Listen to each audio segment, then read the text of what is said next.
Hello दोस्तों, welcome to my channel. और आज मैं आपको बताऊंगा how many department in pharmaceutical industry में। ठीक है, तो आपको मैं सीरियल वाइज एक एक करके बताऊंगा कितने डिपार्टमेंट होते हैं। फर्स्ट पे आपका HRA जिसे एडमिनिस्ट्रेशन भी बोलते हैं। सेकंड पे आता है आपका क्वालिटी इंश्योरेंस, ठीक है, जिसे QA। तीसरे पे आता है क्वालिटी कंट्रोल और चौथे पे आता है प्रोडक्शन, ठीक है।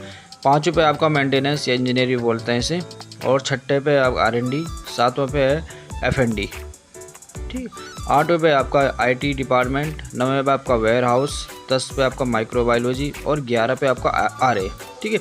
और भी होता है इसमें डिपार्टमेंट, लेकिन ये जो डिपार्टमेंट है जो मोस्टली कंपनियों में होते हैं, ठीक है। बाकी और भी छोटे छोटे डिपार्टमेंट और भी होते हैं, ठीक है। तो इसमें मैं सिर्फ वो चीज़ बताई कि जो मोस्टली जो हर कंपनियों में अधिकतर होती है, ठीक।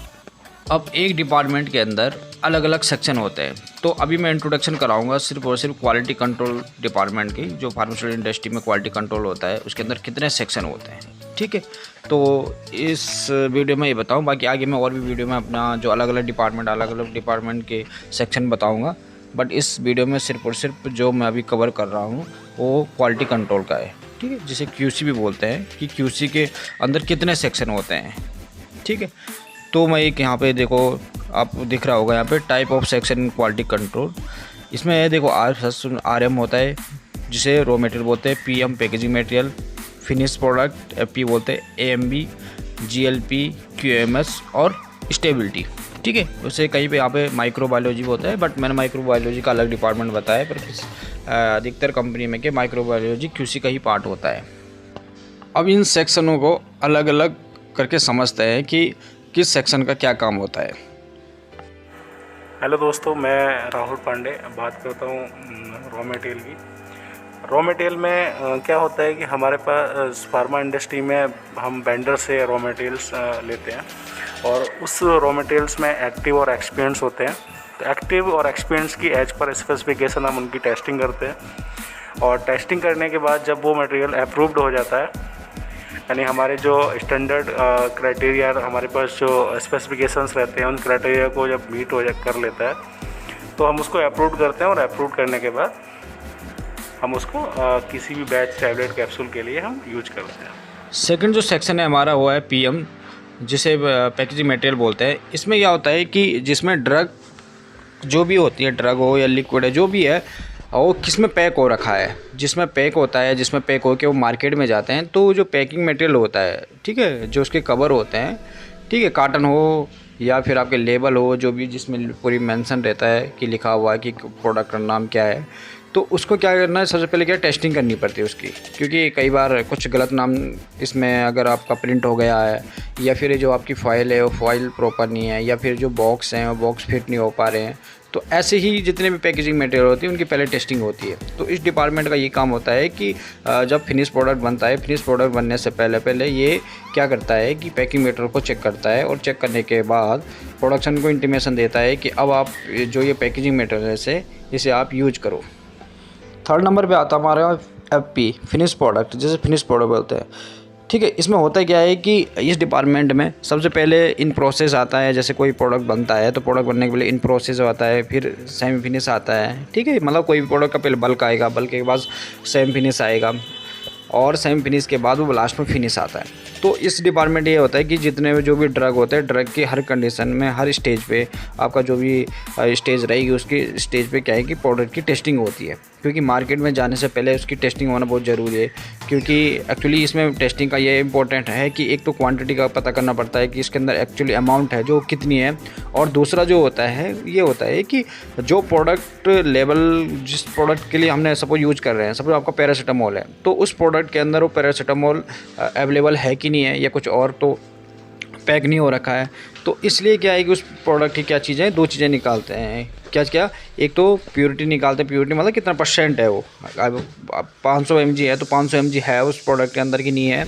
और दूसरा आपका क्या है कि जो आइडेंटिफाई करते हैं कि आइडेंटिफाई है कि ये प्रोडक्ट सेम, जिस प्रोडक्ट को हम इसको पैक कर रहे हैं ये सेम वो प्रोडक्ट है कि नहीं है, ठीक है। तो इस डिपार्टमेंट में क्या होता है कि जो फिनिश प्रोडक्ट है, जो फाइनल जो मार्केट में टैबलेट जाती है, कैप्सूल जाती है, जो भी ड्रग होती है, उन ड्रगों की क्या टेस्टिंग होती है। चौथे नंबर पे आता है हमारा AMB डिपार्टमेंट, ठीक है, जिसको हम एनालिटिकल मेथड वैलिडेशन ही बोलते हैं। इस डिपार्टमेंट में क्या होता है कि देखो, कोई भी टेस्टिंग करने के लिए हमारे पास एक मेथड का होना बहुत ज़रूरी है, क्योंकि जब हमारे पास कोई मेथड होगा तभी हम उस मेथड के अकॉर्डिंग उसकी प्योरिटी निकाल पाएंगे या आइडेंटिफिकेशन निकाल पाएंगे। तो डिपेंड करता है कि वो जो टेस्टिंग है वो किस मेथड से हो रहा है। इसमें फार्मास्यूटिकल इंडस्ट्री में जो होता है जैसे HPLC है, UV है, IR है, जो भी मेथड है, टाइट्रेशन है, जिस मेथड से उसकी क्वांटिटी निकाली जाती है या आइडेंटिफिकेशन निकाला जाता है, उस मेथड को पहले से क्या करना, वैलिडेट करना पड़ता है। अब आपने अगर मेथड को फर्स्ट बार यूज किया है तो आपको कैसे श्योरिटी है कि वो रिज़ल्ट जो बता रहा है वो एक्चुअल सही बता रहा है।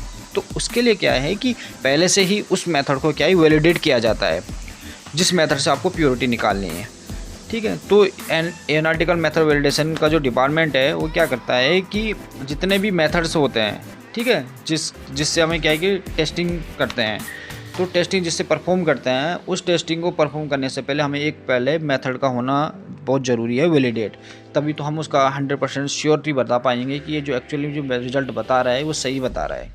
ठीक है, तो इस डिपार्टमेंट का ये काम होता है कि जो आपके मेथड वैलिडेशन हो, चाहे आपके कोई भी हो, कई बार इसमें क्लिनिक वैलिडेशन का भी मेथड होते हैं, आपका एनालिटिकल मेथड भी होते हैं। ठीक है, तो और भी बहुत सारे मेथड है। इस मेथड से आपको क्या ही वैलिडेट करवाता है पहले, और उसके बाद ये डिपार्टमेंट चाहे फिनिश हो, RM है, ठीक है, तो इसमें क्या करता है, फिर ये मेथड को देते हैं और बोलते हैं कि इस मेथड से आप टेस्टिंग करो, जो कि रिज़ल्ट आपके जो 100% आते हैं, जो श्योरिटी रहती है इस मेथड की, तभी जाके फिनिश में ये यूज होता है ये मेथड। 5th नंबर पे आता है आपका GLP, गुड लेबोरेटरी प्रैक्टिस। ठीक है, ये बहुत बड़ा सेक्शन होता है फार्मास्यूटिकल इंडस्ट्री में, क्योंकि इस सेक्शन की जो इम्पोर्टेंस है उसी से ही रीवर्किंग के जो चांस हैं वो कम या ज़्यादा हो सकते हैं। इसलिए इस डिपार्टमेंट या इस सेक्शन की जो रिस्पॉन्सिबिलिटी है वो बहुत ज़्यादा रहती है, क्योंकि इसमें क्या होता है कि जितने भी हमारे इंस्ट्रूमेंट होते हैं जिससे हम टेस्टिंग करते हैं, उस टेस्टिंग को करने से पहले क्या उसमें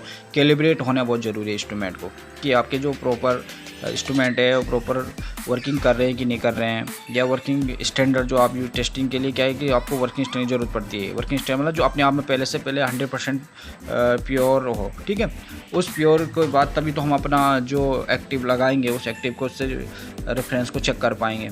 तो ये इस चीज़ का मेंटेन, लॉग बुक्स होते हैं, ठीक है, कॉलम्स होते हैं, और बहुत सी सबसे बड़ी इंपॉर्टेंट बात ये होती है कि जो इम्प्यूरिटीज़ होती है वो बहुत कॉस्टली आती है, क्योंकि जब भी RS लगता है तो उसके लिए क्या है, इम्प्यूरिटी की रिक्वायरमेंट रहती है। तो जो वो बहुत ज़्यादा कॉस्टली होने के कारण इन पर और रिस्पॉन्सिबिलिटी रहती है कि वो प्रॉपर जहाँ भी उसे यूज करना है वो प्रॉपर यूज हो, और जो कंजप्शन है वो कंजप्शन प्रॉपर हो। ऐसे में क्योंकि टेस्टिंग करते समय अब ये नहीं चीज़ें पता चल जाता है कि हमें कौन सा कंजप्शन किस समय करना है, इसलिए अलग से डिपार्टमेंट बनाया जाता है कि अभी लॉग बुक पे ये प्रॉपर मेंशन हो हर चीज़, कि कौन सा कंजप्शन कहाँ पे कितना यूज हो रहा है। उस हिसाब से इनकी जो नीड रहेगी आगे, वो GLP डिपार्टमेंट उसको प्रॉपरली उस टाइम पे उसको इंडेंट करवाता है, और जो प्रोडक्ट की जो इम्प्यूरिटी जो चाहिए होती है वो उनको प्रोवाइड करा देता है डिपार्टमेंट को, जो सेक्शन को। जैसे आप RM में ज़रूरत है या PM में ज़रूरत है, ठीक है, फिनिश में ज़रूरत है, जिसमें भी ज़रूरत है उस डिपार्टमेंट या RM या MB में ही है, तो जिस डिपार्टमेंट में जो रिक्वायरमेंट है वो उसको पूरा करता है। ठीक है, तो यहाँ पे क्या है, रिक्वायरमेंट जो पूरी कराना, या फिर आपका जो मॉनिटर है, मॉनिटर भी करता है ये डिपार्टमेंट। 6ठे नंबर पे आता है हमारा QMS सेक्शन। ठीक है, ये QMS सेक्शन जो होता है, ये कोई भी टेस्टिंग हो या फिर कोई भी वर्क हो, तो उसमें क्या है कि अब ये तो है नहीं कि अब हमेशा 100% सही रहे। कई बार क्या होता है कि इंस्ट्रूमेंट की वजह से भी बीच में अकरेंस आ जाती है, ठीक है, ये प्रॉब्लम आ जाती है, या फिर कई बार एलिस्ट प्रॉब्लम भी हो जाती है। तो ये जो प्रॉब्लम होते हैं, तो इन प्रॉब्लमों को कैसे जस्टिफाई करना या कैसे हैंडल करना, तो इस जो सेक्शन है यहाँ पर QMS, ये सेक्शन जो होता है, ये सेक्शन क्या करता है कि जो वर्क गलत हो चुके हैं या फिर जो चांसेस आगे गलत ना हो उस पर वर्क करता है। लाइक यहाँ पे इंसिडेंट है, OS है, कापा है, डेविएशन है, ठीक है। तो इस डिपार्टमेंट का ये वर्क होता है कि ये जितने भी लॉ है हमारी, एक्चुअली क्या है कि जब भी कोई फार्मास्यूटिकल इंडस्ट्री में कोई चीज़ें अगर मिसिंग हो जाती है, या फिर कुछ जो टेस्टिंग करते करते मैं इंटरप्ट हो गई, नहीं हो पा रही प्रॉपर, या फिर कुछ चेंजेस होते हैं, अब आपके कोई स्पेक बनाए 1 साल पहले और आपको लगता है कि ये चेंजेस करवाने की ज़रूरत है, तो उसके लिए चेंज कंट्रोल भरा जाता है।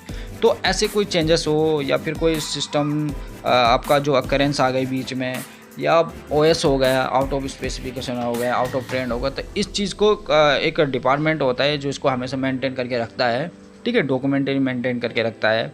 क्योंकि गलत होना और गलत होने के बाद उसका जो जस्टिफिकेशन देना हो बहुत ज़रूरी होता है। ऐसा नहीं कि गलत हो गया तो उसे छोड़ देते वहाँ पे, नहीं। फॉरेंसिक एनालिसिस में हर एक डॉक्यूमेंट के जस्टिफिकेशन होते हैं और हर एक टेस्टिंग के जस्टिफिकेशन होते हैं, ठीक है। तो ये जो डिपार्टमेंट होता है या ये जो सेक्शन होता है, इस सेक्शन का काम यही होता है कि जितने भी चेंज कंट्रोल, कापा, डेविएशन, ठीक है, ओएस इंसिडेंट, इन सबको क्या करता है ये डिपार्टमेंट, इसको मेंटेन करके रखता है। 7वें नंबर पे हमारा स्टेबिलिटी जो सेक्शन है। इस सेक्शन में क्या होता है कि कोई प्रोडक्ट जब बनता है, जब भी प्रोडक्ट बनता है, उस प्रोडक्ट के बाद क्या है उसकी स्टेबिलिटी देखी जाती है, ठीक है। क्योंकि अब आपने प्रोडक्ट बनाया है लेकिन उसकी स्टेबिलिटी नहीं है, ठीक है, स्थिरता नहीं है, तो क्या होगा कि मार्केट में जाते ही वो क्या हो जाएगा, या तो उसके कलर फेड हो जाएंगे, या फिर उसके अंदर जो अमाउंट है, हमने जो 100% अमाउंट निकाली थी उसकी, वो अमाउंट एक टेम्परेचर में जाने के बाद चेंजेस हो जाए। तो क्या है कि आपके प्रोडक्ट की स्टेबिलिटी का सही होना बहुत ज़रूरी है। तो इस डिपार्टमेंट में, इस सेक्शन में यही चीज़ें होती है कि जो प्रोडक्ट है, प्रोडक्ट क्या है स्टेबिलिटी देखी जाती है, ठीक है, और इस प्रोडक्ट के अलग अलग कंडीशन में रखी जाती है, ठीक है। और इसके जो जैसे ACC है, लॉन्ग टर्म है, या फिर इंटरमीडिएट है, ठीक है, और इसके अलग अलग टेम्परेचर होते हैं। जैसे आपका 40, 75, 30, 65 और 30, 75 और 25, 60, ऐसे करके अलग अलग टेम्परेचर होते हैं, उस टेम्परेचर पे रखे जाते हैं। इसके लिए मैंने एक अलग भी वीडियो बना रखी है स्टेबिलिटी की, ठीक है, तो आप उसको भी देखें कि और समझने के लिए। तो इस जो सेक्शन का काम यही होता है कि प्रोडक्ट की जो स्टेबिलिटी होती है उसको, स्टेबिलिटी को चेक करते हैं कि वो स्टेबल है कि नहीं है।